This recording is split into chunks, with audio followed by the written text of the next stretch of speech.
Hare Krishna. Hare Krishna. We are very fortunate. Today we have with us His Grace Devavrata Prabhu.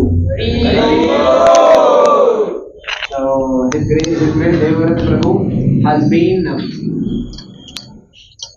is actually from Los Angeles, and when I had been last year to Varanasi, at that time I got to meet him, and I feel when as soon as I got introduced to him, along with him there was one more devotee. His name was Vijamani Gaur. So these two devotees had come from West, and they were exploring in India. They were in touch with ISKCON since almost 2015, and after that they have got such a wonderful philosophical direction, and also they have such sincere practice. And when I was traveling with them all throughout Varanasi, I was just seeing that their clarity, and also when they were enthusiastic, their enthusiasm, especially when they were meeting new people, and they were preaching. Especially in India, many times we ourselves have little fear, especially when you are telling about God, and when you are telling about so much of practices of Vedic things. But when I saw that he himself had come from West, but he has such a wonderful faith conviction. So he has done his BA in cultural anthropology, and specialization in Eastern thought and practice. And after that, in 2015, when he was a small boy, at that time he had got to read Bhagavad Gita in one of his friend's house. But after that, in 2015, he got the Bhagavad Gita book, which he had purchased in musical festival.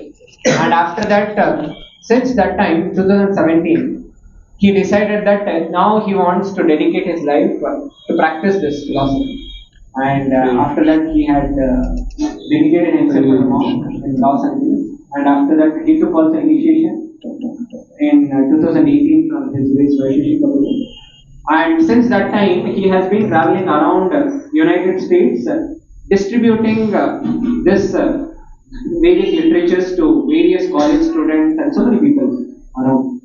So, and he has met and made so many devotees around North America. So, and it is our great fortune that he is there with us today. So, I was just thinking, if all of you have read today's title, what is today's title? Any of you have read? Okay, East Street Church. Okay, Divine Dialogues. You know? So, yeah, especially if you see any of the Vedic literatures, whether it is Bhagavad Gita. Bhagavad Gita is a conversation between Krishna and Arjuna. And Srimad Bhagavatam is a conversation between Shukadeva and Goswami. And Mahabharata is a conversation between okay, that's what they wrote. But who spoke it to whom? Vaishampayana spoke it to Janamedaya. So that's how so many of the Vedic literatures, whenever we see, it's a dialogue which goes on between great souls. So, and especially when there is a discussion, that time great transcendental message also comes out. So, and now I was just thinking, so most of the times it is a one-way traffic of lecture which goes on, and many times we think now I have to just hear. So, but now today I was just thinking, if at all we can have some questions about Devavrata Prabhu's life, and also how did he take up spirituality, and how did he travel in his spiritual journey. So we'll invite for this talk show with Devavrata Prabhu by 3 times loudly chanting Hari Bol, Hari Bol, Hari Bol. You have to speak something? No. So Prabhuji, would you like to say something about yourself and about your family? and yeah, your background. Sure. So,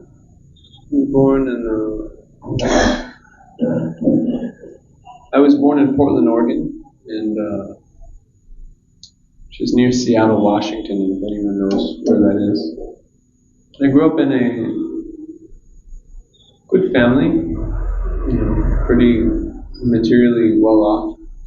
Not necessarily rich, but also not poor. But I was raised going to church every Sunday as a child, and my parents always. I grew up in that environment. At a very young age, around the age of 12, my mother had left her body. So that made me extremely spiritually inquisitive going through my adolescence, going through my teenage years.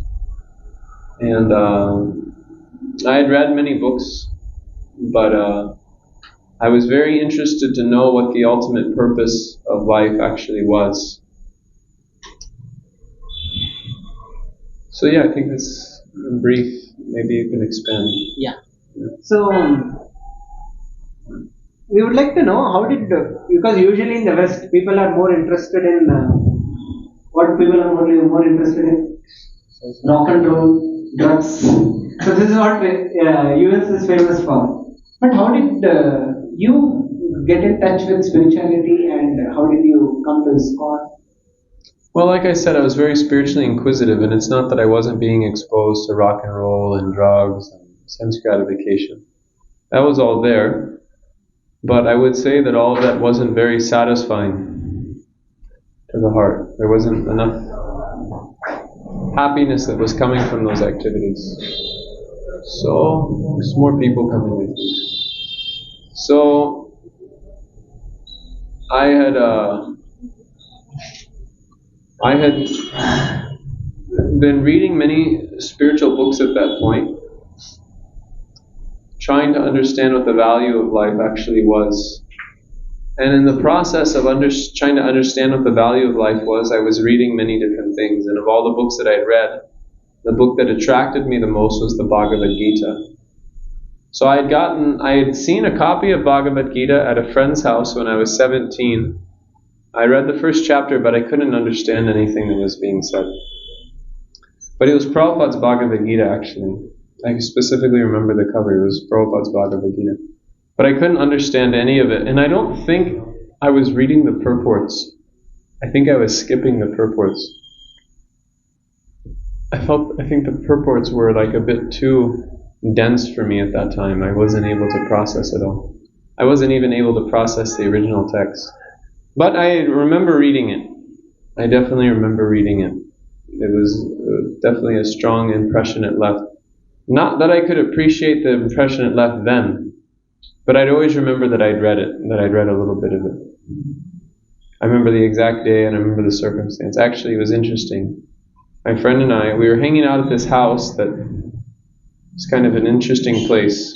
Many people would go there and just hang out. You could do really whatever you wanted to do. There was no rules. So many people would come in and out of the house, and some people would leave their belongings. So there was 2 books in the whole house. So my friend and I, being in high school and being quite bored, we decided we would read that day. So there was 2 books. One was like a book about outer space by Stephen Hawking, and the other one was Bhagavad Gita. Quite a contrast. So somehow I was the one that ended up with the Bhagavad Gita. So I remember reading it. So many years after that, I was 17 at that time, so probably not until about 4 years later I would come in contact with Srila Prabhupada's books. So I was in a place in my life where I was experiencing a lot of external turmoil, and that external turmoil was making me more inquisitive than I was previously. I'd always been inquisitive, but I don't think I was serious enough about that inquiry to really pursue it. It was more of just an interest rather than a pursuit. So I began searching for different spiritual texts at that time. And I remember I had seen the Bhagavad Gita right at the beginning of this particular phase of my life. I had met someone in the street of downtown Portland, the place I grew up. So I was with one of my friends for his birthday, and we were on a street in Portland called Hawthorne, which is kind of known for being like a bit of like a alternative type of place. They have different, restaurants, different stores that sell, things from India, spiritual books, crystals, and stuff like that. So we were on this street, and we were just going shop to shop, buying a few things here and there, and just hanging out for his birthday. And I think his wife was with him as well. Now his wife. At that time they weren't married. So we were just going shop to shop, all hanging out, and then we met this guy who was living out of his backpack. And he had told us that he'd been living in the forest for the past 3 months. So, that was really, really amazing to me. That he was just... Because at that time I wasn't so interested in materialistic society. I was pretty fed up with the idea of, getting a job, making money. And that whole concept was really having a family, owning a car, owning a house, and then, we've attained the ultimate success of life, but everyone's miserable. And that's how things work in America, is that, everyone's doing the same thing, but everyone's completely miserable. It's amazing. It's completely amazing. And no one stops and thinks, maybe we're not doing this right. But anyways, that's the power of the material energy. So we started speaking with this fellow, and he was a nice guy, so, being who we were, we went to around the corner, and we were hanging out. So in the process of our speaking, he said, wait, I have something to show you guys. Because we were talking about spiritual stuff. I think I had a spiritual book with me, a few spiritual items that I had bought at the shops. I was really trying to figure out what the truth was at that point, because I was going through a lot internally and externally. So he pulled out this book, Science of Self-Realization, from his bag. And he told me that he was in Mount Shasta. Mount Shasta, hippies, alternative people in America, they call Mount Shasta the Mount Kailash of North America. Seriously. It's a very, very beautiful mountain, and it's known to have some spiritual potency. Many people go there as a pilgrimage place. And there's many shops in that particular place that sell spiritual books, and there's many, monasteries and yoga retreat centers and very rich Native American culture there as well. But they call it the Mount Kailash of America, and I knew that. So he said, I was staying in Mount Shasta for about a month, and in the time I was staying there, 1 week I saw this book sitting underneath a tree next to a sleeping bag. Does everyone know what a sleeping bag is? Because everyone here just sleeps with a chadar, it seems like. No one uses... chatai and a little blanket, and that's it. Sometimes not even that, and everyone looks really comfortable. So, anyways, a sleeping bag is very warm. In America it gets quite cold, so you can zip it up, and you can be quite warm. So he had this sleeping bag, and he said the sleeping bag and the book were sitting underneath a tree. And they were just sitting there. So he decided he wouldn't take it. Everyone move up, because potentially other people are coming. We scheduled it for 5:30, so 7 o'clock seems about the time everyone will start getting. This is called Indian Standard. Yeah, IST. I call it ISKCON Standard Time. Unless it's an artik or prasadam. All artiks in India are done on time. Well, most artiks are done on time, but everyone's on time for prasadam. If we started chanting Sarira Vijayajal, probably 20 more people would come running in. So we started speaking, and we were speaking for some time. So he told me this story of how he came across this book. He told me that he was observing this book sitting on. He was observing that there was this sleeping bag sitting underneath a tree, and living out of his backpack. A sleeping bag's a big deal. You know, if you can get a new sleeping bag, it's like a really big deal because it gets cold at night, and you're sleeping under a tree every night the way he was living. So he told me that he waited for a week, and after a week, the sleeping bag was still sitting there. So when he went up to the tree and saw the sleeping bag, sitting next to the sleeping bag was this book, Science of Self-Realization. So the Science of Self-Realization in America, do you have your phone? Maybe I can show it. The cover is a lot better than the one they have here in India. This book is our best-selling book in America. So,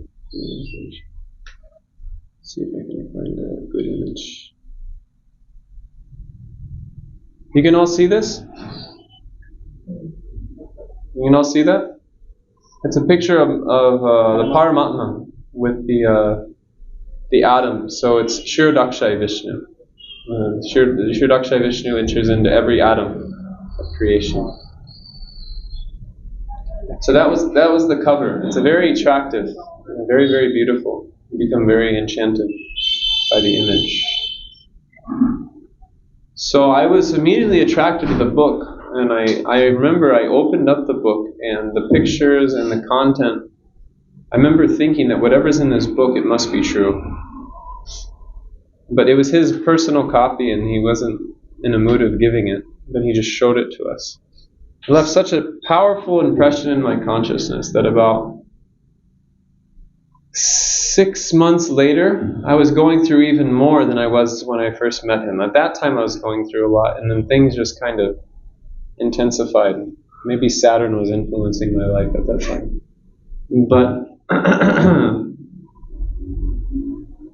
I remember I looked up on the internet because I was just buying any book I could and reading any book I could.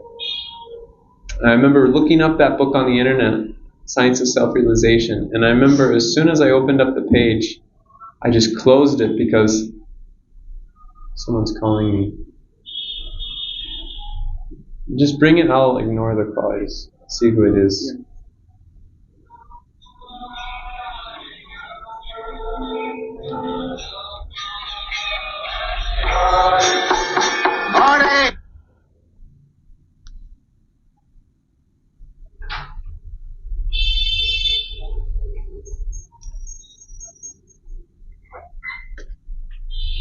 So I remember looking it up on the internet, and when I saw how long Prabhupada's name was, His Divine Grace, A.C. Bhaktivedanta Swami Srila Prabhupada.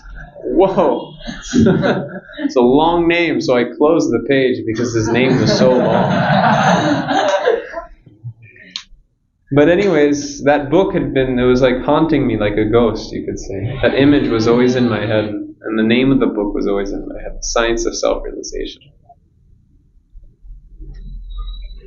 So I was experiencing a lot at that time, and I was going through the university, but outside of school I was in a lot of turmoil. Internally, my friends were going through a lot, I was going through a lot, and it was a lot of transition that was going on in my life. People were leaving, people were coming, and it was just a very chaotic circumstance, without going into the details. So I had this idea that if I could get away from the materialistic society, it could put me in a place where I could be a bit more contemplative. And through that, by being in a contemplative atmosphere, I could develop some awareness of how I should spend my time. Because I knew I didn't want to live the life everyone else was living. I was just so clear that whatever everyone else is doing, I don't want to do that. I really don't want to go in that direction. So, can someone bring me my water bottle? It's in my backpack on the side. Can we all do one thing? If all of you can take out your phones, show it to me, and all of you can put it on silent and keep it behind you so that nobody sees it. Okay. Thank you. Actually, if at all you want to gain anything, at least first thing is that if you can keep the distractions away.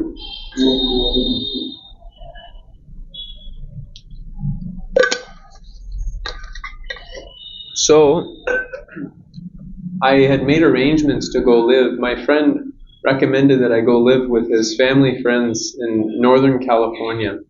They owned a piece of property by which they were growing all of their own food. They were completely not dependent at all, basically, on society. The only thing they would get from society is they would go to a grocery store maybe once in 2 months to buy grains. But other than that, they grew everything themselves. So I was going to live on this farm to learn how to grow my own food and how to learn to live off the land. Because I was convinced that I needed that whatever we're doing in society wasn't the right way. So I had made that arrangement. Before I was going to go there, my friend and I decided to go to a music festival. So these music festivals are just a glorification of all the four regulative principles being broken at every single moment. What are four regulative principles? So the four regulative principles are no illicit sex, no meeting, no intoxication, no gambling. At these festivals, that's all they're doing. So we went there thinking we would have a good time, but I was at a point in my life where I was really getting frustrated with all of these things. And when I was at the music festival, I had this experience where I just saw everyone there was disrespecting this space which was meant to be honored as being sacred. And I was very disgusted.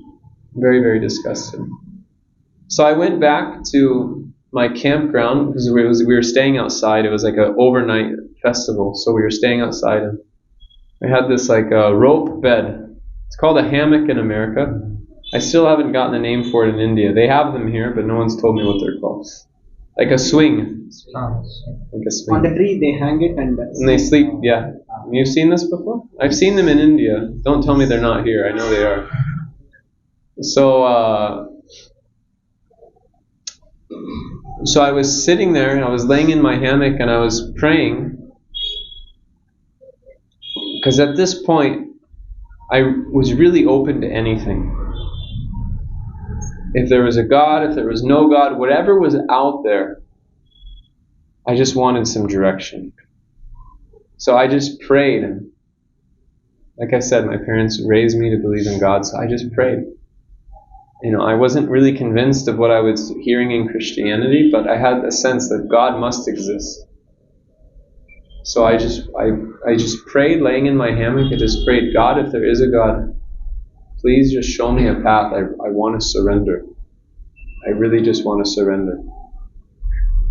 Just please help me. And I fell asleep praying like that. I probably prayed like that for an hour, and then I just kind of drifted off into sleep at one point. So the next morning I woke up and I found out that all of our things were stolen. Hari. Krishna takes everything away. So I was explaining to my friends the turmoil that I was experiencing and how I was so fed up with all these patterns that we were lost inside of. So I told my friends that I don't want to participate in this anymore. These music festivals are a lie. Our materialistic society is a lie. This going to the university is a lie. Everything it's not giving the answer as to what the ultimate purpose of life is. This isn't it. And they were like, hey man, calm down. It's just a bad night. So I said, no, I'm serious. So right at that moment, this voice, we just heard a voice, and he went, this looks like the place. And then a devotee walked into our camp. shaved head. He's just wearing regular pant and shirt. But I could see he was a very effulgent looking person, very attractive looking person. So as soon as he walked into our camp, we had a tapestry, like a cloth of Lord Shiva hanging on the wall. And then we also had a incense burner of Ganesh. And when he entered, he offered his respects to Lord Shiva and he offered his respects to Ganesh. And I was really moved by the respect that he showed Ganesh and Lord Shiva. I was really moved by that. Because the night before, I'd experienced the exact opposite. So that's how I've come to understanding about Bhagavad Gita, Krishna consciousness. I'm getting a book from a devotee.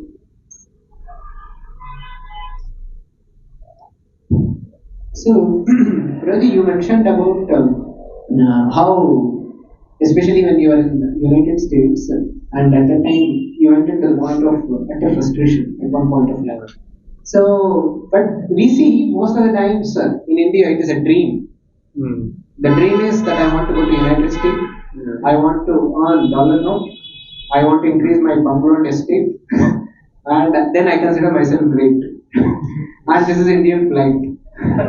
So, what do you say about Well, you have to be asleep to believe it. Said it's a dream, right?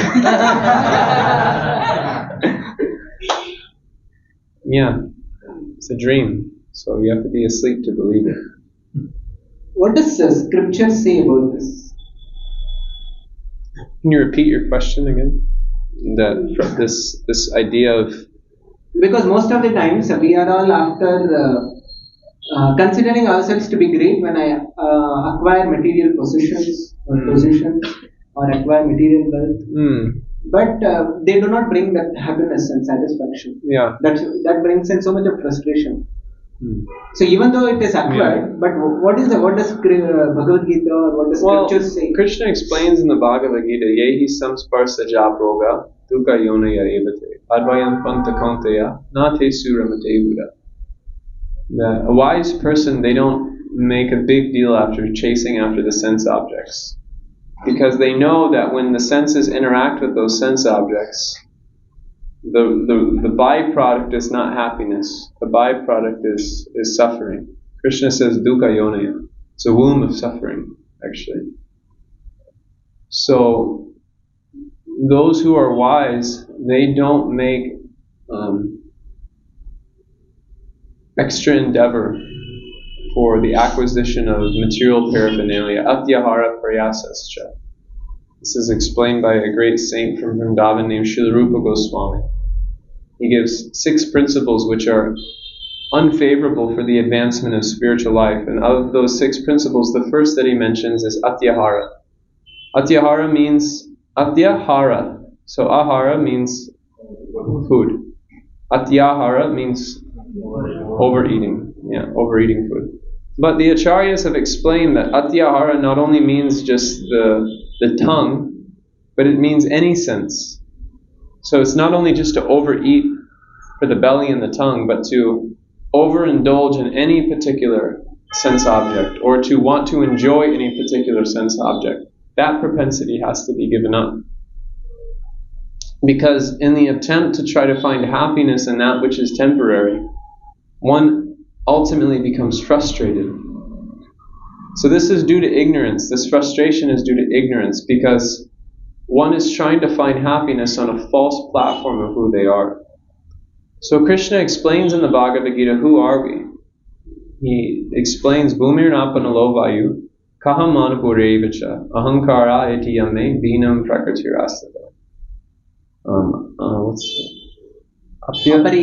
Apareyam idastvanyam prakritim vidi mepuram, jiva bhuta mahabaho, kyayedam tadadeshika. So these 2 verses in the Bhagavad Gita, they describe the different categories of energy that Krishna has. There's the Jiva Bhuta and there's the material energy, which is separated in 8 different forms. There's earth, water, fire, air, ether. These are the gross material elements. When we can see our body, our physical body is made up different combinations of this. So, kapha, pitta, vayu. These are different combinations of earth, water, fire, and ether. And according to what you take into your body, this agitates the body in a particular way, which then produces different elements in the form of kapha, pitta, vayu. This is the science of Ayurveda. So these are our physical elements that we're dealing with. And then beyond that, there's subtle elements, which is the mind, the false ego, and the intelligence. But Krishna explains in the Bhagavad Gita that beyond that, apareyamidasthanyam, prakritim vidimepuram, jiva bhuta mahabahu yayidam daratejaga. That beyond that is the jiva, the living entity, and that's who we are. That beyond this temporary material body, which is composed of these material elements, is the living entity who's giving life and consciousness to that body. So that's who we are. So if we're trying to simply find satisfaction and happiness for an energy which is separate from us ultimately, then we can't be satisfied. It's not that one shouldn't keep the body healthy. It's just like, it's not that, we drove here in a vehicle today. It's not that you can't change the oil in a vehicle. You have to change the oil. You have to change the parts. You have to make sure there's enough air in the tires. But it's not that you as a person is going to be satisfied by drinking oil. And it's not that you as a person is going to be happy by eating rubber. I mean, you can try doing it, but I don't think you're going to be really happy. I think you'll be much happier having chapatis, rice and dal, and sweet rice and gulab jamuns. Yeah. Even then, you might get too sick if you eat too many of those. But my point is that if you eat things which aren't in alignment with who you actually are, just like if you try eating car rubber, you're not going to be satisfied. So in the same way, this attempt to satisfy the senses, specifically the sense that we're trying to accommodate and satisfy, is the false ego, the ahankara. Because we have this idea that if I can just have a position, if I can just be recognized, if I can just be noticed in this world, then I can be happy. But this is just an exhibition of our loneliness in this world. We're very lonely. So we want to be noticed, because ultimately the soul wants to be noticed by Krishna. This is where that propensity to want to be noticed comes from, is that the living entity wants to be seen by Krishna, wants to be loved by Krishna, wants to experience Krishna's love. And that love is there, but if we don't make ourselves aware of how Krishna's love is constantly available, then we'll be dissatisfied, because we won't be grateful enough to be able to receive that love which is constantly being made available to us. So this example that I'm giving, the eating the car rubber, it's the same way in which one tries to find satisfaction in position, one tries to find satisfaction in material facility, one tries to find satisfaction in so many different varieties of the material energy, different combinations and permutations. Those things won't bring happiness.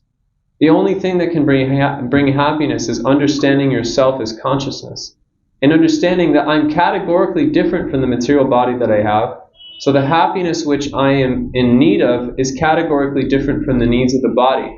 Just as the body that's driving the car needs to eat chapatis and dal in order to stay healthy, whereas good tires and oil is what keeps the car healthy.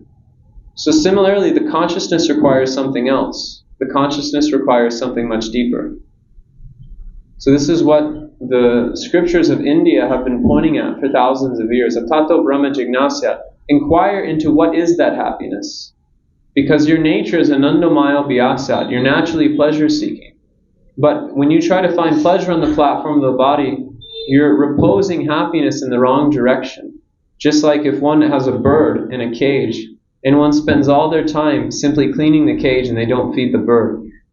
In the same way, if we don't give attention to who we are as consciousness, then we'll become utterly frustrated, because Krishna within our heart knows that we want something more than that. So in the Bhagavad Gita, Krishna explains, Upadrastanu mantam cha bharta bhokta maheshwaram suridam sarva bhutanam yantvamam shantim richidam. Upadrastanu mantam cha bharta bhokta maheshwaram parameti chapi yukto dehi sim purusapara. That within the heart of every living entity is the Paramatma, Krishna. and He's the overseer and the sanctioner of all activities.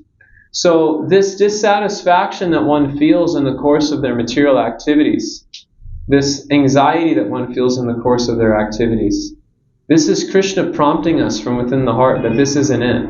It's Krishna reminding us through the form of anxiety, through the form of stress, through the form of dissatisfaction. This is Krishna's prompting from within the heart, trying to direct us towards Him. It's not that Krishna is going to say, listen to me, I'm right here. But He's more like, I'm over here. Listen. And He does it through the medium of causing anxiety in the midst of trying to find material satisfaction. That material dissatisfaction is an indirect reminder of our incompatibility with this material energy. And Krishna is prompting that anxiety from within our heart. And that anxiety is meant to lead us to a platform of spiritual inquiry. Very wonderful answer. So sometimes people also give the example of a person when he is hungry, and at that time he was searching for some sugarcane juice.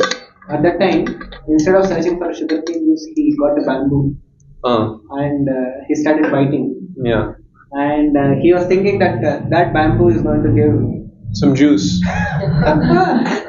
So, very wonderful example. And so, I just wanted to ask you, so many times you have mentioned about Krishna. So, can you tell me in brief what does Hare Krishna mean? Let's say you are walking in an elevator and you meet a new person, completely brand new person, and at that time, if at all you want to tell the entire philosophy in just 30 seconds, what would be your 30 seconds entire Hare Krishna philosophy? What would you tell? Okay. Yeah, I would tell them that Krishna is not a sectarian name. Krishna is the one absolute truth by which all creation, maintenance, and destruction is coming from. In different parts of the world, Krishna is known as Jehovah, Krishna is known as Allah, Krishna is known as Krishna or Rama. And the ultimate goal or purpose of life is to develop love for that person in the mood of service and devotion. 30 seconds.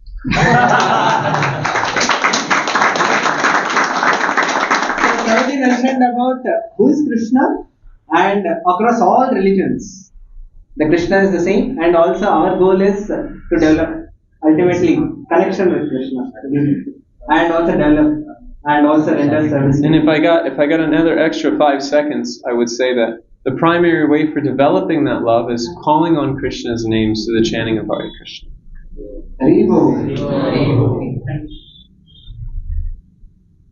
So, I heard that you did a university education also. Yeah, just said that. What was your experience? What was my experience?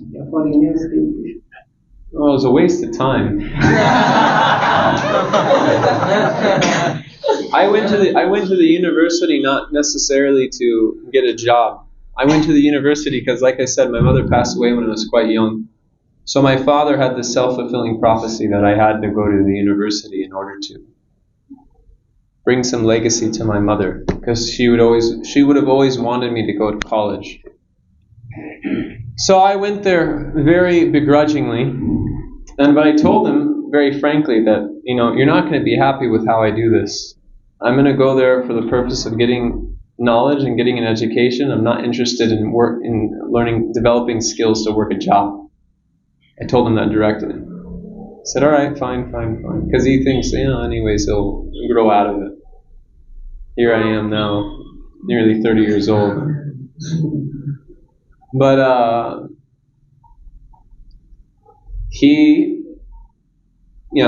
So when I was in the university, like I said, I was studying different spiritual paths outside of school, but also in school I was studying cultural anthropology for the purpose of examining cultures cross-culturally, studying human behavior and trying to identify patterns within humanity to identify what were the primary problems of life. So I had gotten Prabhupada's books, and after I got Prabhupada's books, I decided I wanted to organize my university education around studying Krishna consciousness. But the class that kind of prompted that really made me fully convinced that the ultimate solution for human society was a spiritual solution, was that I took an environmental anthropology class. And at the beginning of that course, the teacher gave us an assignment to write a paper, a pretty long paper by the way,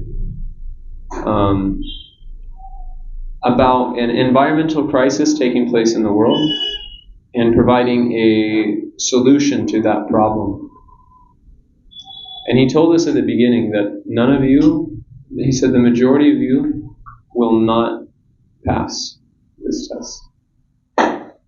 He said, don't worry, at the end of it I'll let you rewrite it, or I'll let you give an explanation after the final course. So all of us were like, what do you mean we won't pass?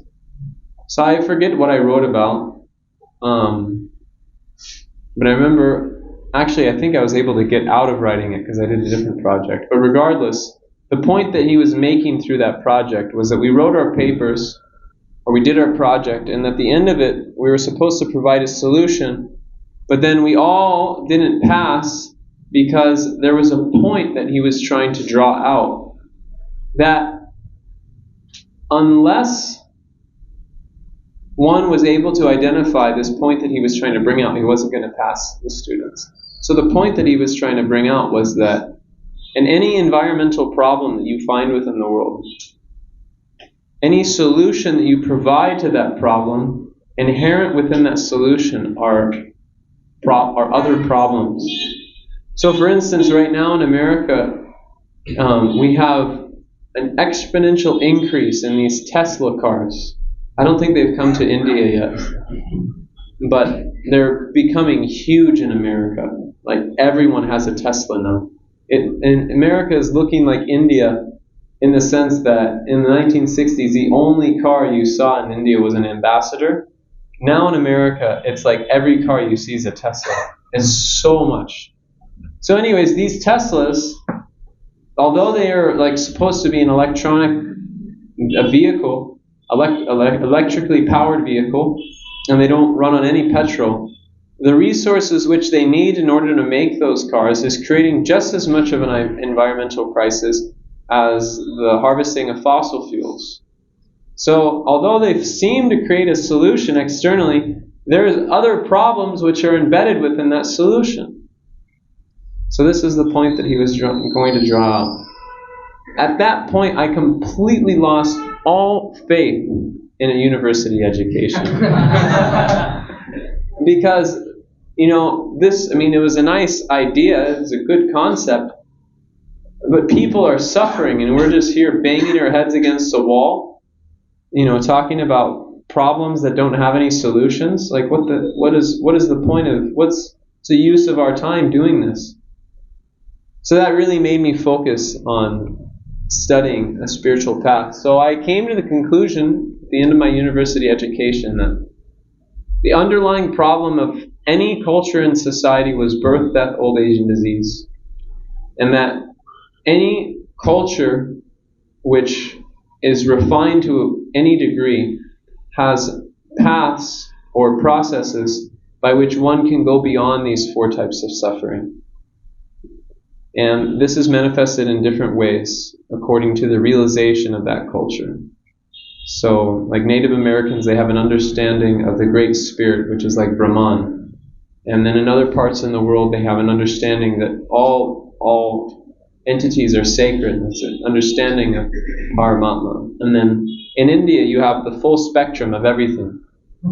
And then the Gaudiya Vaishnava conception is the highest because it's not just making God a personality that's full of great awe and reverence, but it actually makes God extremely personal. That God is not only great, but God's also very sweet. And you can have a relationship with that sweet personality. So I concluded my university education that developing love for Krishna, a little cowherd boy in Vrindavan, was the ultimate goal of life. Very wonderful. But I want to understand, I heard that you had read books from various spiritual organizations as well. So, what inspired you to dedicate your life to practice Krishna consciousness and also embrace the path in ISKCON? Well, I would say that What is unique about this? Well, what I would say is that I'd read many spiritual books, but I had two questions. What is the ultimate truth of life, and how does one realize that truth for themselves? So all the books that I had read up to that point, they weren't answering that question. They were beating around the bush, or just, using a bunch of flowery language and mentioning some ambiguous concepts that don't really make any sense practically. Or just providing some, like material solutions, like a good diet or stretching or whatever it may be. But there wasn't any substance. What actually is the solution to our suffering? Not just something which sugarcoats the problem, but what's the actual solution? So when I read Prabhupada's books, I found that there was a voice which had so much power and so much potency that this was a person that I felt actually cared for me. And he wasn't interested in flattering my material attachments. He wasn't interested in flattering my ideas of good and bad according to what I'd experienced in the world up to that point. He was simply interested in presenting what is the truth and how does one realize that truth for themselves. So he clearly said, the ultimate purpose, the ultimate truth of life is that Krishna is the Supreme Personality of Godhead, and you're His servant. And the goal of life is to develop love for Krishna by serving Him through chanting His names and engaging in some practical service to spread His holy fame. So it's very simple and very straightforward, but simultaneously so powerful, because it offered a process which was very ancient, was very authorized. Every page Prabhupada was quoting the Bhagavad Gita. And simultaneously, it wasn't cheap. It required that one had to do some sacrifice. No meat eating, no illicit sex, no intoxication, no gambling. That was revolutionary. I mean, up to that point, no one had ever told me that in any of the books that I had read, that you should avoid these things. But Prabhupada was so bold that he did. So I would say what convinced me was the potency of Prabhupada's books. The message in the book was so straightforward and so clear that the point that I was at in my life, the decision that I made was that, the realization that I had is that if these books are true, then I would be a fool to turn away from the message. And I knew that they were true. So I realized that everything I was looking for up to that point was in those books, and to ignore that message would be directly going against everything I had been looking for up to that point. So it would only bring more catastrophe and chaos, avoiding it. So I just felt I was put in a position where I had no choice but just to accept that this is the truth. And then after one's accepted something as being true, one has to act according to that truth. That was something that Prabhupada mentioned in his books. It's not enough just to see that I'm a spiritual being, but one has to know how to act as a spiritual being. And that requires consistency, and that requires dedication, and that requires sacrifice. So I appreciated how straightforward Prabhupada was. That this person isn't lying to me. He's going to tell me the truth whether I like it or not. So, very wonderful. And I wanted to understand, I think you have had any work experience? Some jobs, mostly in working in food industry. Okay. But I never, let's see, did I have a job?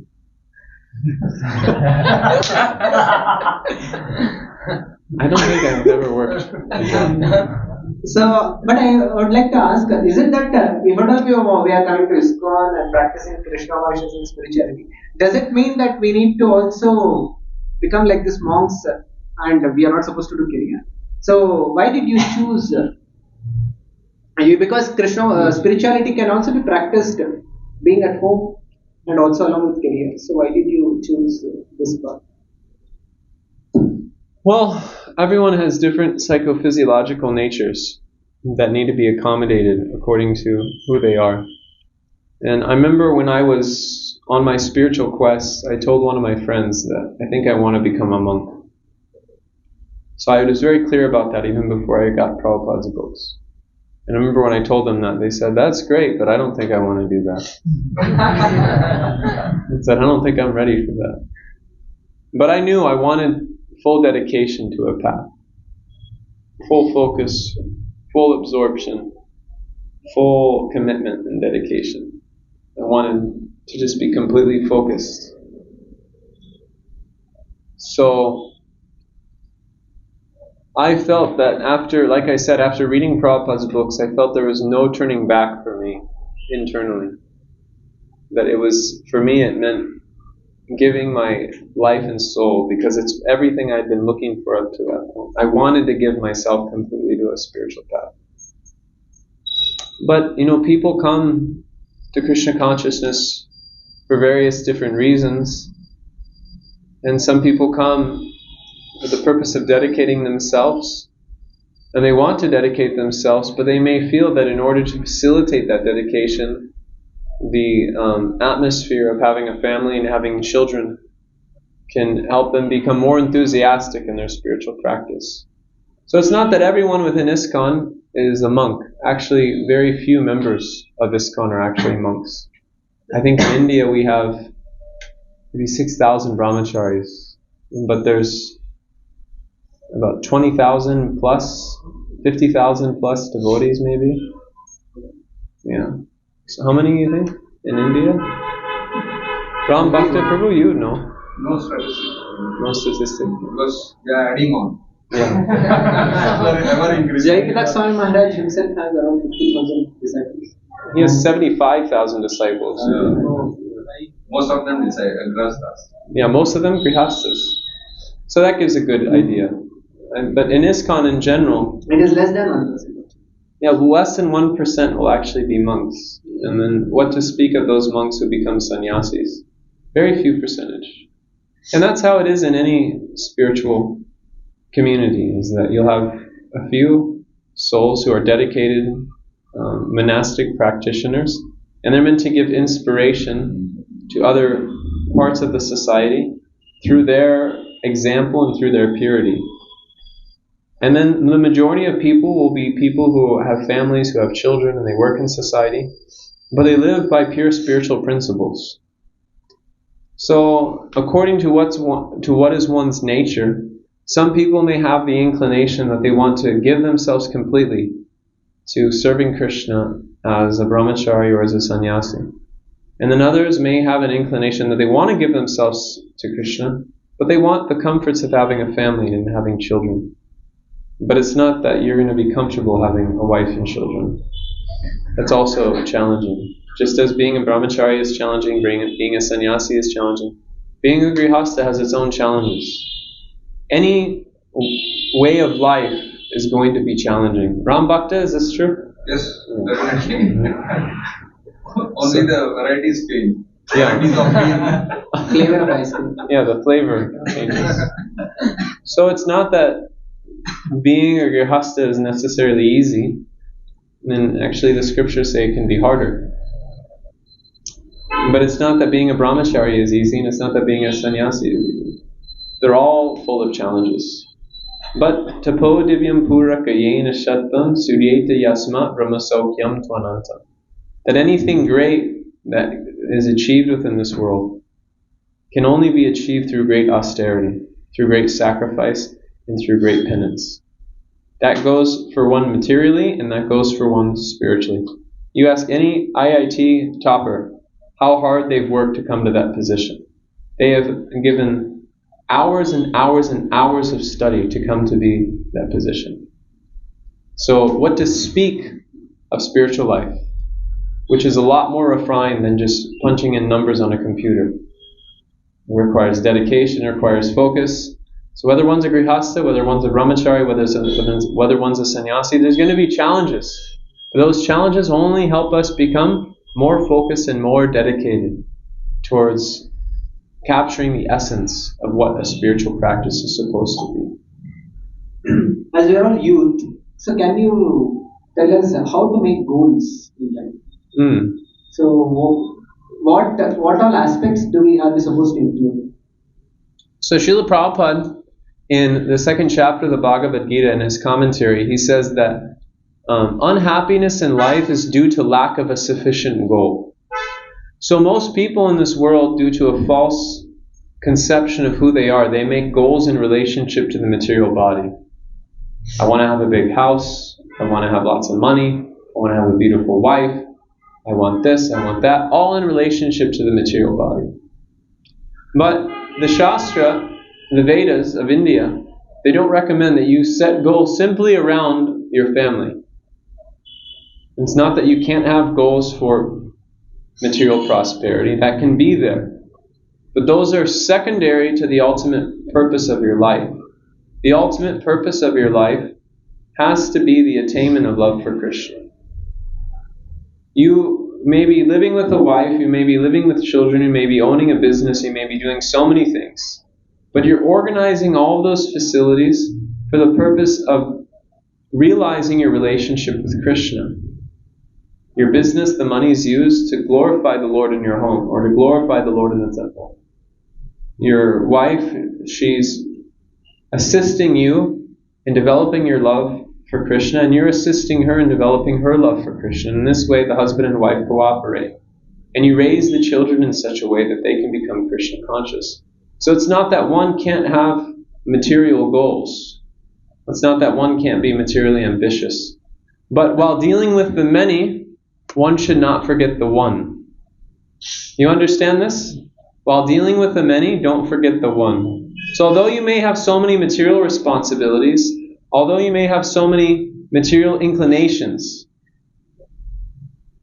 if in the process of becoming well situated in those inclinations, one does not acquire a taste for glorifying the Supreme Personality of Godhead, Krishna, then dharma svanastitam pumsam vikshvaksena katasya napadayat adiratim shama eva hi kevalam. Shama eva hi kevalam means it's all useless labor. And on top of that, even if one takes to a spiritual practice and they aren't able to perfect that spiritual practice, and they fall away from the path for whatever reason, that endeavor that they made is more valuable than becoming successful in any particular dharma or occupation that they may have. So the Shastra puts so much emphasis on the need of having a spiritual goal, having a spiritual direction. And this is what it means to have a sadhana. Priti sadya bhavat sadya bhavasa sadhanabhita nitya siddha bhavasya prakritam hridya sadyata. That a sadhana is those activities by which the mind and body engage in, which bring about bhava, love for Krishna. So it's important in the process of dealing with this world, we don't forget that we are here existing in the human form of life for the purpose of developing love for Krishna. And even if we become successful in our material endeavors, if we haven't developed love for Krishna, shrama eva hi kevalam. It is a useless endeavor. So, you mentioned that suppose if we do not have any spiritual goals in our life, then even if we have achieved anything materially, so you consider it as a useless? I'm not saying it. Yeah. So can you give some? I'm not saying it. Can you give me some? How can we justify this? How can we justify this? Yeah. Can you give me some examples? Yeah. So it's like this. Let's say I open up a business. Ram Bhakta, you're a businessman. Yes. So if I open up a business and I tell you that, hey, Ram Bhakta Prabhu, why don't you close down your watch shop, right? I'm opening up a business, and if you invest everything in my business, I promise you that in 60 years, you're going to lose it all. I would rather better. You'll stick with the watch shop, right? So I'm opening up a business and I want you to give everything to it. But in 60 years, it's all going to be gone. Are you going to invest in that business? That's what we do in material life. We invest our mind, we invest our intelligence, we invest our entire life in achieving material success, only for it all to be taken away in 60 years. But what does the Bhagavad Gita say? Neha bi kramanastosi pratatvayo navidyate swalpamappa siddharmasya trayate mahatobhaya. If in the process of you making that investment of $60,000 in the next 60 years only for it all to be gone, you've invested 1 penny in Krishna, you carry that 1 penny with you to the next life. That is forever with you. That investment that you've made in Krishna, you can carry that with you eternally. So the Bhagavad Gita says, even if it's just a little bit of an endeavor, that's why in America on book distribution, if we're speaking with someone, they said, I don't have any money. I ask them, do you have a lighter? My Guru Maharaj does this. He says, do you have a lighter? He said, yeah, I have a lighter. Hand it over. He gives him the lighter, and then my Guru Maharaj, he goes home and he lights incense and offers it to his deity. Swalpamappa siddharmasya. Some people think, at least in India, they think that even if they are not able to enjoy, at least their future generation is going to. We will make wealth and we'll keep it, and our children, our grandchildren, they'll enjoy. But you're not going to be able to see them enjoy it. But at least our name is there on the wall. But you're not going to see your name on the wall. Yeah, but I'm happy that because of my endeavor, so many people are happy. All right, great.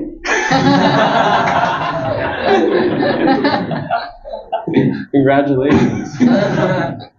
But the point that I'm making is that if you invest $60,000 in a company which is going to lose that $60,000 in the course of 60 years, is that a good investment? It is called Divala Bank account. Divala means bankrupt. Yeah, exactly. So that's not a good investment. So that's no matter what you do, no matter how you try to position yourself in this world, it's all going to be taken away. Even if you have your name written on the placard, in the course of 300 years, that placard is going to crumble at some point. I promise you. Kalosmi. Krishna says in Bhagavad Gita, time I am.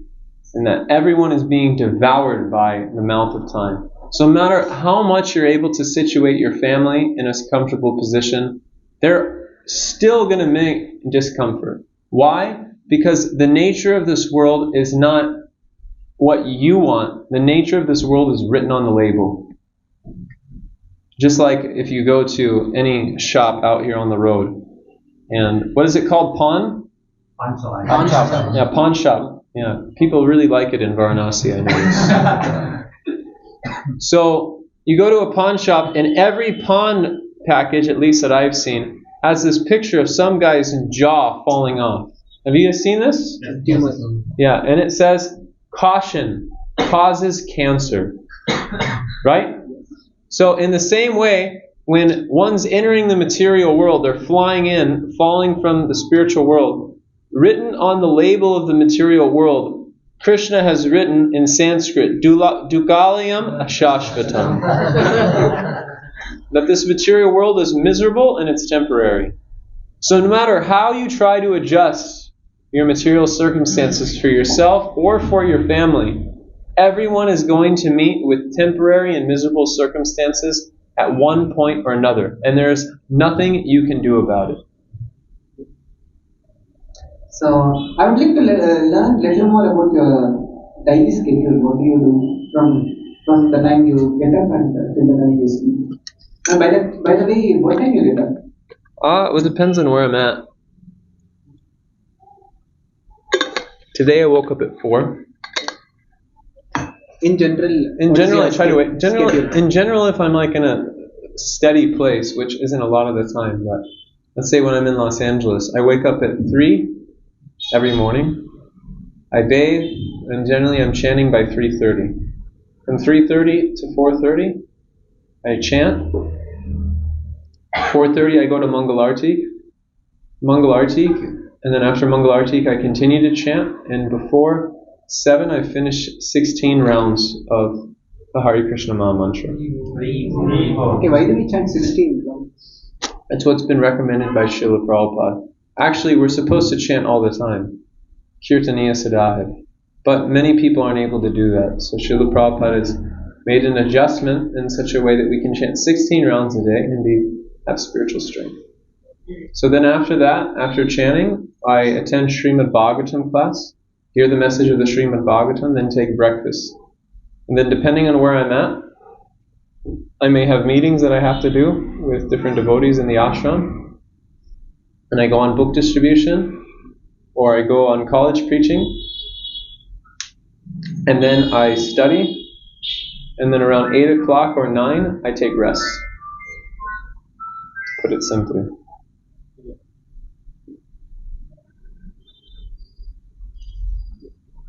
Because most of the times, we are all as students, we all have our studies to do, and also many duties that we do have. And especially when we are doing our studies, especially in recent times, the statistics says the humans, on an average, they are supposed to have, they are having attention span of just 9 seconds. And sometimes, some people, the statistics also says, it is much lesser than the goldfish. And goldfish so people have just attention span of just 2 seconds, and immediately after that people get distracted. So, and when we are studying also, we are not able to focus, we are not able to remember. So do you like to give, what does Bhagavad Gita give solutions for this? Krishna says in the Bhagavad Gita that wherever your mind goes due to its restless and flickering nature, then bring it back to me, Arjuna. This is what the Bhagavad Gita says. So I would say that this cause of attention deficit, this attention deficit disorder, the cause of this is that we live in a society in which there is no exposure to Krishna. The Vedanta Sutra explains this concept of ekagraha. And Krishna explains in the Bhagavad Gita, Vyasyatmika buddhir, Ekeha Kurunandana, Bahushaka Hrinantascha, Buddhayo Vayavasahina. That for those who are fixed on this path, their attention is one-pointed. But for those who aren't fixed on this path, Bahushaka Hrinantascha, it's many-branched. So, Krishna also explains in the Bhagavad Gita, Bhoga Shvarya Prasaktanam Kaya Prita Achetasam Vyasyatmika Buddhir Samudo Navadiyate.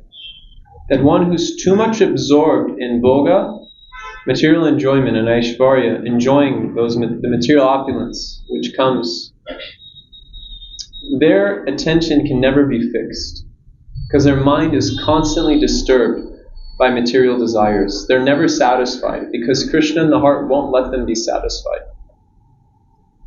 The nature of material sense enjoyment is that no matter how much you try to feed the fire of that craving to enjoy materially, it's just like you poured gasoline on a fire. It may seem like the fire will go down for a little bit, but then it becomes even more inflamed. So, lack of attention, it comes from lack of Krishna consciousness. And it's not actually possible to have fixed attention without Krishna. There may be so many different gurus, there may be so many different yoga institutions which may teach how to refine your focus skill. But actually, that focus skill is not an enduring quality. Because if that focus brings about Bhoga and Aishvarya, at some point the mind will become disturbed. And that disturbed mind will make one's attention many-branched. So the only way one can become fixed in focus, fixed in attention, is by being fixed in Krishna. And the Srimad Bhagavatam and the Bhagavad Gita teach that this fixity of consciousness, samadhi is the word, is where true happiness comes from. Being fully fixed in Krishna is where true happiness comes from. As my spiritual master says, attention is nectar, distraction is torture. Wonderful. And one more problem usually current youth they are facing is distraction by social media. And especially something vulgarity and obscenity, especially which is displayed in social media. And What's being displayed? something where people are so much into pornography or such things, Okay. where people are getting so much addicted and they are unable to give it up. There are some people they want to give it up, but they do not have any solution. And because of having such very strong impressions, and it keeps disturbing, and many people are losing self-confidence and they are losing their willpower. So, would you like to give some solution for this? Yeah. So this sex attraction, pumsa striya mituni bhavam etam, pumsa striya mituni bhavam etam, tayo mitur dayor mito hridaya grantim ahur. Ato grihak secha sutapta vitayar janasya moho yamaham mameti. This sex attraction between the man and the woman is the primary cause of bondage for everyone in this material world. It's the primary thing which keeps our consciousness away from Krishna. For a woman, a man is the cause of distraction. For a man, a woman is the cause of distraction. And the strongest samskar which one can come in contact with in the material world is the experience of sexual pleasure. And this sexual pleasure creates such a strong samskar in the consciousness that it's very difficult to eradicate from the mind. So we have to understand that if we're exposing ourselves to those vibrations, if we're exposing ourselves to those images, we are creating a very unhealthy internal environment for ourselves. And the repercussions of those activities we will carry for a very, very long time. Even when one has come to a spiritual path, those impressions are not easy to eradicate. It takes a lot of time to remove those impressions. So rather than exposing oneself to those things at an early age and creating unforeseen suffering,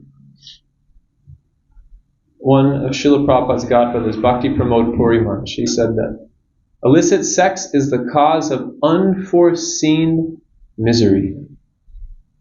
So, to be exposed to pornography, to be exposed to masturbation, these things expose us to miseries which we are not able to even perceive how they will cause us misery in the future. So, one should learn to control that urge. Vansha vegam manasakrota vegam, jiva vegam udarapasta vegam, etan vegam yovishaheta dira, sarvam apimam prativim shishishya. One should learn to control all the urges of the senses. And the way one can control this sex urge is first by learning to control the tongue.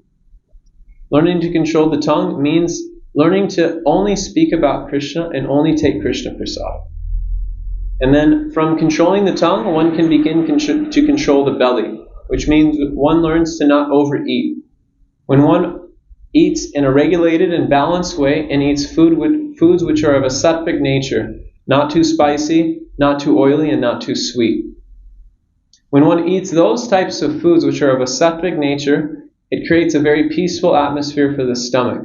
But if one overeats, if one eats foods which are too heavy and too intoxicating for the body, then that puts pressure on the genitals, and this pushes the sex urge within the consciousness of the living entity. So rather than exposing oneself to that suffering, one should learn to get a higher taste for Krishna consciousness. This sex attraction, it ultimately has its root in the Adi Ras, the relationship between Radha and Krishna. And we have a desire to serve that relationship between Radha and Krishna. So that service begins by chanting Hare Krishna. So it said, Sarvapati vinirmuktam tatpradvena nirmalam rishikena rishikesha sevanam bhaktiruchate. That service to Krishna begins with taking Krishna prasadam and chanting Hare Krishna. So if one can eat Krishna prasadam, and if one can chant the Hare Krishna Maha Mantra, the effect is Visya vinivartante rasavarja sadehina rasavarjam rasopiyasya param drisva nivartate. That although one restrains the senses, it may not necessarily be easy to give up the attraction for those sense objects. But if one gets a higher taste, param drisva nivartate, then those lower attractions, such as pornography, such as lust for the opposite sex, these things can become eradicated by getting a higher taste for the chanting of Hare Krishna and the taste of Krishna Prasad. So sense control, specifically control of the genitals, begins with learning how to control the tongue. Controlling the tongue means learning to vibrate the vibration of Krishna's name and take Krishna Prasad. So you gave two solutions. One is by chanting, another is by taking Prasad. And simultaneously, Srila Prabhupada explains in the Bhagavad Gita that one can make advancement in spiritual life by engaging in devotional service and chanting Hare Krishna. And then he says, over and above this, one must control the senses. So one has to learn to restrain the senses from the sense objects and engage the senses in Krishna's service and chanting Hare Krishna. If one continues to let the senses run amok and do whatever damn thing that they want, then in the course of doing that, one, although they may try to chant Hare Krishna, the mind will be too disturbed to be able to focus on the vibration. So one has to learn how to restrain the senses, engage them in Krishna's service, and when the senses are engaged in Krishna's service, the mind relishes a higher kind of pleasure. And by relishing that higher kind of pleasure, one is able to give up lower desires. I want to understand who is your role model? Which cricketer or Bollywood? By the way, I don't know any cricket players. Probably, I think cricket is not there in US. Baseball, yeah. I don't even know who's big in baseball anymore. So, who is your role model in India? Okay, yeah. We'll open it for just. My role model is Srila A.C. Bhaktivedanta Swami Srila Prabhupada. And Srila Bhaktisiddhanta Saraswati Thakur. Why are they your role models? Because they are emblems of people who are uncompromising in presenting the truth, and that uncompromising presentation of the absolute truth is the dire necessity for a world which is being held captive by untruth. So you mean they are presenting the entire teachings of Krishna and the entire Indo Parampara clearly and transparently, without any ulterior motive or without trying to flatter anyone's sentiments or trying to agitate any aggression. They're simply representing Krishna and the message which is coming through the Guru Parampara, beginning with Krishna, purely and without obstruction. And that message is the dire necessity in a world which is being held hostage by the principles and the agents of untruth. So we are all born in India. So would you like to give any message to all the Indians? Yes. Everyone who's been born in India has a great dire responsibility. That you've taken birth in Bharatvarsha, so you have been raised in a culture in which you have been gifted to not be exposed to sinful activity in an extremely acute way, specifically illicit sex, intoxication, meat eating, and gambling. You've been blessed in this way.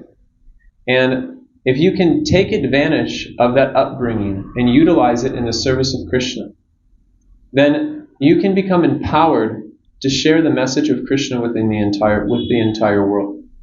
So I would say that any person who has taken birth in India, they have a dire responsibility to understand the conclusion of Bhagavad Gita and simultaneously become qualified to teach that conclusion to the entire world. Bharata Bhumite Hoila Manasa Janmayar Janmasarthakari Kara Para Upakar. So this is, first you perfect your own life by understanding Krishna's message in the Bhagavad Gita, and applying that message. Many people say that I've read Bhagavad Gita, I know Bhagavad Gita, but how many people are actually living Bhagavad Gita? How many people are actually practicing Bhagavad Gita? So I think we all had a very wonderful time, and I think many of you also have had few questions. How many of you have questions? We can just raise your hands. Okay. So all of you will be given mic one by one. So all of you can ask. Who raised your hand? He raised his hand first. Yeah, first. Hare Krishna. My name is Suraj Prabhu. Subhas Prabhu. Suraj. Okay. My question is that when we come to Krishna consciousness, we feel that we are advancing in the spiritual bliss. But again, our past habits like attraction to opposites, again they will grab us. So that is the main war between us. So how we can come? So Srila Bhaktisiddhanta Saraswati said, do not be surprised if material thoughts arise in the mind while you're chanting. There's a principle that's been given by Sri Chaitanya Mahaprabhu, Chanadapi Sunichina, Tarorapi Sahishnana, that one needs to learn how to tolerate. My understanding of tolerance is that one learns to tolerate the mistakes they've made in the past and the repercussions of those mistakes. And Bhaktisiddhanta Saraswati goes on to say that we cannot expect perfection immediately. It will take little time. It takes time. We feel that we are reducing that opposite, this opposite sector or bad habit. Again, after certain days, again it will. It will always push to a stronger degree or to a lesser degree. The point is that one has to learn how to tolerate the pushings of the senses. This is what this verse is saying, Vansho Vegam Manasakrota Vegam. That one who learns to control the urges of the tongue, control the urges of the belly, control the urges of the mind, control the urges of anger, and control the urges of the genitals. They're qualified to make disciples all over the world. It doesn't necessarily mean the urge has gone away. The urge goes away at a different stage. Vidyate hridaye grantis chidyante sarva samsaya. Kriyas yanti karmani drishya atma eshvare. That at some point, to the power of devotional service, that material attachment is completely cut altogether. But that takes time. So if one can remain patient and go on chanting and not acting on those material desires. To be a spiritual practitioner does not mean that one doesn't have material desires. To be a spiritual practitioner means that one has desires, but they make the choice not to act on them. Who else has question? Can you raise your hand? You can ask. Hare Krishna Prabhuji, thank you for the wonderful class and talk, clearly representing our ISKCON society. Prabhuji, I had one question. Like I can see you have a very deep-rooted faith in scripture as well as Krishna. How to have this deep faith, like to the stage of Nishtha, and how one can develop to this stage from starting from level 0, scratch. How can one develop this? So the process of devotional service is based on two primary things: sincerity in practice and eagerness for service. So if one can develop sincerity in practice means that you're sincere in the practice of chanting, you're sincere in the practice of hearing, and simultaneously you're sincere in the practice of sadhu sangha. This is a very important point. That satam prasangam mamavirya samvido bhavanti hirkarna rasayana kata tagjos and aso bavarga vartmani shada ratir bhaktir anukramisiti. Sincerity in sadhana means that one is sincere in the association of sadhus. Many people come in the association of saintly people, but Srila Prabhupada says that blind following and absurd inquiry will not help one make spiritual advancement. So one has to learn how to inquire in the association of devotees. So satam prasanga mama virya samvado. Bhavanti hritkarna rasayanakata. By being in the association with those who are satam, those who are fixed in eternality, those who are fixed in the transcendence, those who have an aspiration which is higher than the other aspirations of this world. Those who have made the decision that no risk, no gain, all risk, all gain. This is what it means to be a sadhu. No risk, no gain, all risk, all gain. To be in the association of those people, the vibrations which comes from their mouth, it acts as a type of rasayana. It acts as a medicine for the heart. Satam prasangam vamavirya sambido bhavanti hritkarna rasayanakata. And that medicine is injected through the ear. And hearing that vibration goes into the heart. And what's the result? Satam prasangam mamavirya sambado bhavanti hritkarna rasayanakata. Tagjosan asu apavarga varmani. The apavargas, the challenges of material life, adhyatmika, sufferings which come about through one's existing in this material body, one's mind and one's own life, the suffering which comes from that. Adi bhotika, the suffering which comes from interacting with other living entities. Mosquitoes, people, whatever it may be. And adi daivika, sufferings which arise from natural forces. That suffering and the suffering which one experiences in relationship to those things, that vibration gives one the wherewithal to tolerate those inconveniences for being focused in a higher goal. And what is the result of hearing that vibration? Shraddha, Sharir Ratir Bhaktir Anukramisiti. That initial faith, Shraddha. Shraddha means where does one place one's heart? It doesn't just mean faith. It means where do I put my heart? Where do I invest my heart? Shraddha. So that faith, that if I just serve Krishna, if I just Devarshi Buddhapir Panirmam Pradanam Nayam Kikaro Rini Charajan Saratmana Yasharanam Sharanyam Gato Mukunda Parihittikarti.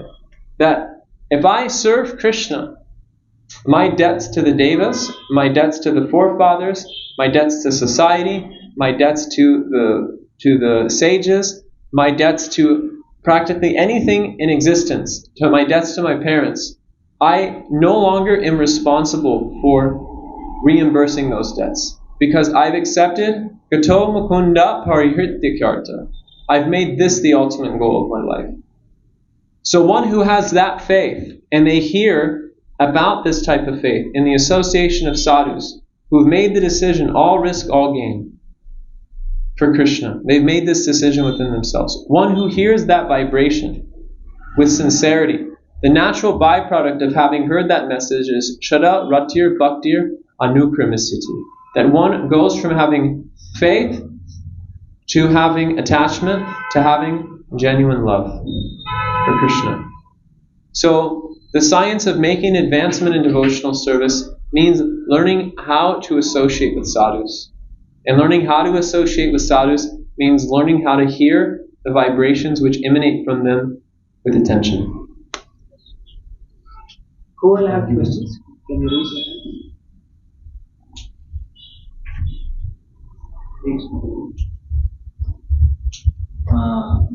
We are all having some bad impressions in the past. I'm glad I'm not the only one. You are also telling, you are also having some bad impressions. And how did you overcome from the bad impressions? And what are the suggestions for us to overcome? Like I was saying, one has to learn how to tolerate. Krishna says this in the Bhagavad Gita, Mantra sparsasta kaunteya, siko san sukha dukkada, agama panino nityas tam statiksvasa bhavata. That in all circumstances, whether favorable or unfavorable, one has to learn to tolerate those circumstances. So one has to learn to tolerate their own lack of qualification, and one has to learn to tolerate their previous bad impressions. But one should continue on with trying to develop love for Krishna. If one continues with that endeavor, then the result is Visayan Vinivartante Rasaparsa Sadehina Rasovarjam Rasopiyasya Param Drisvani Vartate. One gets a higher taste, and that higher taste eradicates any attraction for the lower taste of this world. Any new points? Yeah, what's going on, guys? Yeah. Any other questions from any others? Even if you want to ask, not ask in. If you want to ask in Kannada also, we can. Any question? Any of you want to ask? Get him.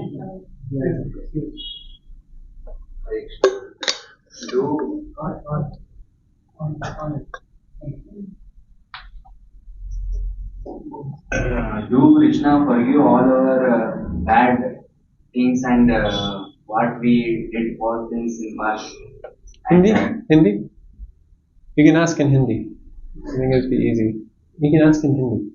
Krishna, Does Krishna forgive whatever past sinful actions that we have done? Oh, yes. In past. Yes. What all the bad things? Yes. But you have to be willing to surrender. You have to be willing to cooperate with Krishna's program. Then all those things can be removed very easily. Krishna can remove all those things. Sarva dharmam parikyaja mamekam saranam braja aham tvam sarva papebhyo moksha yishyami masaja. He said, I'll take care of those things. But you have to agree to make me the ultimate focus of your life. So Krishna can deal with those things. It's not so difficult for him. Krishna's Yogeshvara. Is extremely powerful. So that which seems impossible for us is possible for Krishna. Krishna can make the impossible possible and the possible impossible.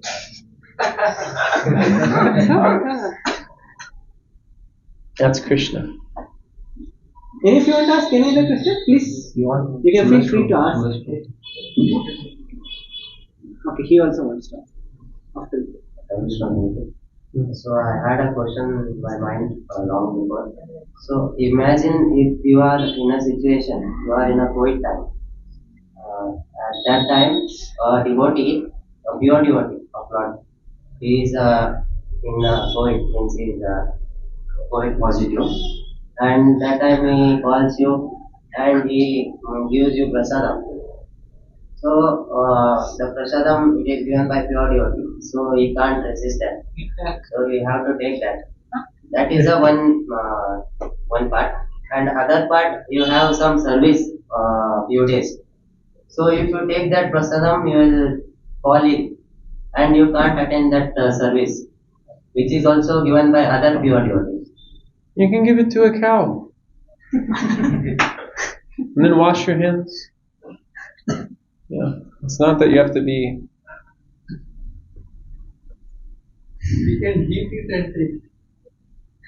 But what if that first pure devotee says to take now? Then you take.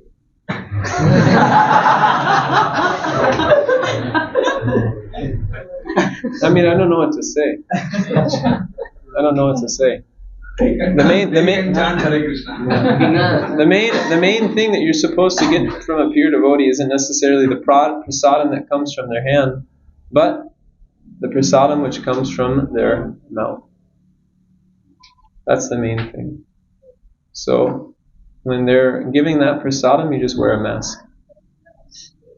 Is that okay? What do you mean by prasadam from mouth? It means that doesn't mean they're going to kiss you. It means the words which they're speaking. That's what I mean by prasadam. Mukhya prasadam. The prasadam which emanates from the mouth of the pure devotee. That's the real prasadam, because it's full of the instructions of the Supreme Personality of Godhead. And those instructions purify the heart. And that's what we're interested in, is our heart becoming purified from material propensities. Next one. My question is a bit philosophical background.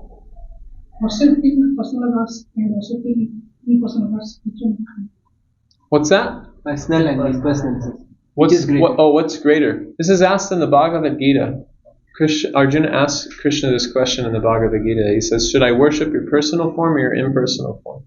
And he says, Kleshas yadikarya nishtas. I haven't memorized this verse properly. You can grab a Bhagavad Gita and I can look at it from there. You have it on your phone. 12:2. I memorized it at one point, but I was just doing it very lazily. 1 or 2. Yep.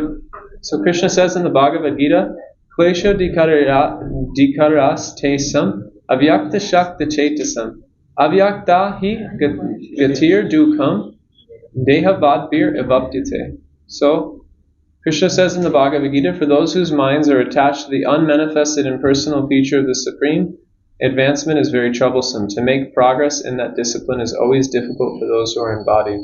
So this is coming right after Krishna's asking, or Arjuna's asking Krishna, what should I do? The first answer that Krishna gives is Maya Vesha Mano Yeyam Nitya Yukta Upashate Shadadaya Parayo Baityas Te Me Yukta Tamo Mataha.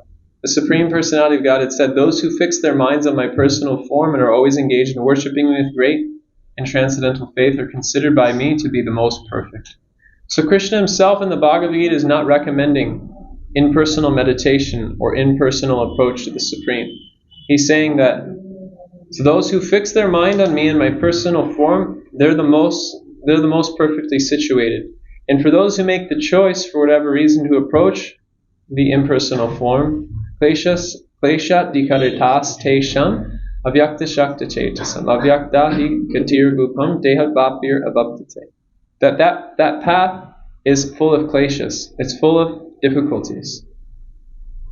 And the reason for that is that the living entity needs to taste something. The living entity needs to have some vilas. Aiskarmyamapiya chutibhava varjatam nashobhate jnanam alam niranjanam kutapuna shashvara padramishvare nachapitam karma nirapi karanam. That even if one approaches a spiritual path, but that spiritual path, it doesn't have a chutya bhava, it doesn't have love for the personal feature of Krishna, it doesn't look very good. So it's when the Srimad Bhagavatam further says yad pada pankacha vilasa bhaktya aiskarmyamap yad karma shrayam ugatitam ugrayanti shantam tadbanna rikta matayo yatayo pirudas shoto ganastararanam bhajambasaveva. That for those who develop attachment for Krishna and they experience the vilas, which comes from loving and serving Krishna in his personal feature, then the waves of material sense gratification, they don't disturb the mind of that spiritual practitioner. But for those who take up an impersonal approach to the Supreme, the rikta matayo, their mind is empty. They don't have any contemplation on Krishna.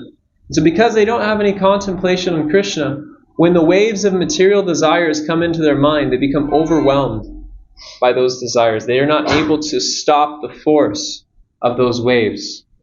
Whereas one who's absorbed in remembering Krishna, they're easily able to overcome those because they've developed a higher conception and a higher attachment, a higher understanding of the Absolute. It's not that the impersonal feature is not present in Krishna. It is. Vedanti tat vidas tatvam yaj jnanamadvayam prameti paramatmeti bhagavaniti shabdite. It's a feature of Krishna, but it's not the absolute feature of Krishna. The absolute feature of Krishna is Bhagavan, Krishna, existing in Goloka Vrindavan as a transcendental person. In the Brahman effulgence, the impersonal feature is simply the rays emanating from his transcendental, beautifully, spiritually situated body.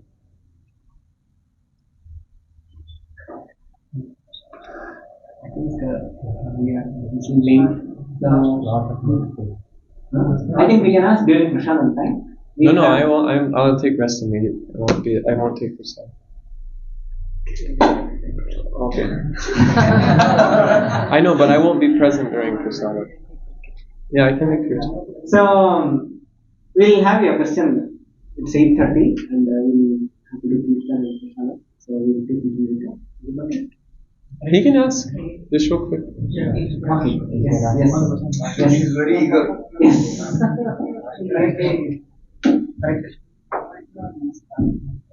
Hare Krishna.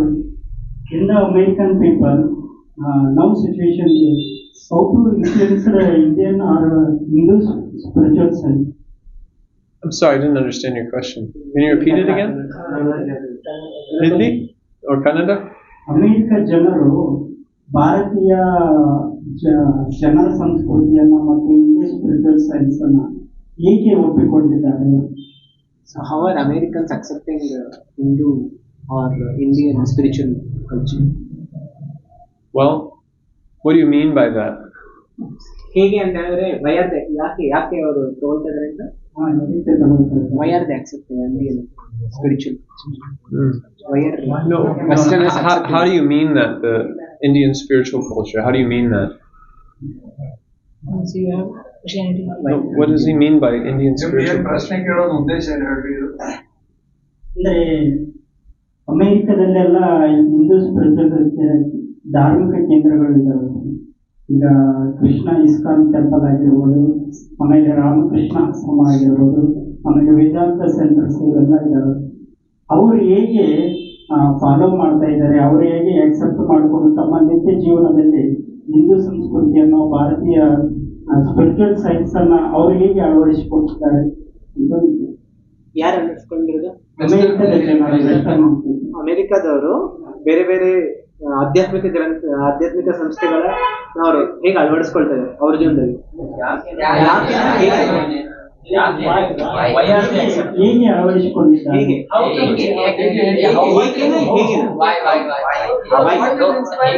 How they are applying? ಒಂದ್ minute ನೀವು ಹೇಳಿ ಹೇಗೆನಾ ಹೇಗೇನಾ? He means both. Okay, actually he's asking why are they actually accepting Indian? Because Westerners, why are they taking up to I know, Eastern but spirituality? he's not clarifying what is Indian spirituality. So my point is, what do you mean by Indian spirituality? What do you mean by Indian spirituality? If you're going to ask how are they being influenced by Indian spirituality, that can mean so many things. Because some people are being influenced by quote-unquote Indian spirituality positively, and some people are being influenced by it negatively. People don't have a clear conception, even in India, what Indian spirituality is. So my point is, what do you mean by Indian spirituality? Because depending on what you mean by that, that depends on the answer that you'll get. Because people don't have a clear understanding of what it actually is. That is his problem. Yeah, that's everyone's problem. So my point is that most people don't know what Indian spirituality is. So if they don't know what Indian spirituality is, then any Tom, Dick, or Harry can tell you what Indian spirituality is, and whatever they say, whether it goes good or not, is completely dependent on what that person says. So you have to become aware of who's the authority of that Indian spirituality. Who's the person that's representing that Indian spirituality? And what's the effect of that? What is the effect of Indian spirituality supposed to be?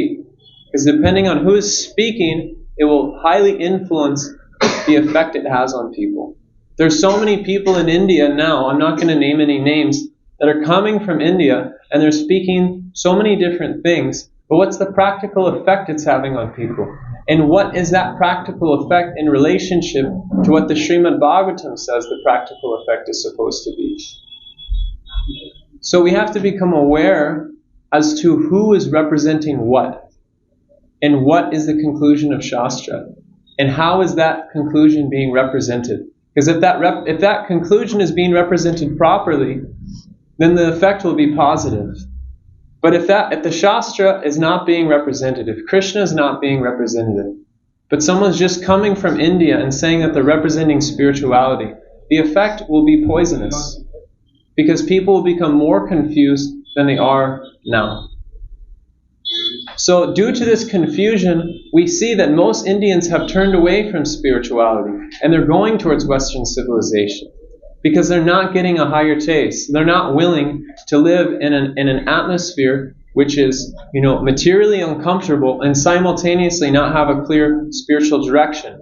So if I don't have a clear spiritual direction, which is being given by my motherland, then I might as well try to create a comfortable material situation for myself.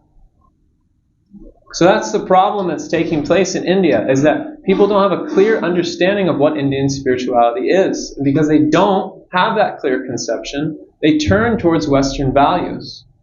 Because at least I can be materially comfortable. The problem is that it's not possible to be materially comfortable.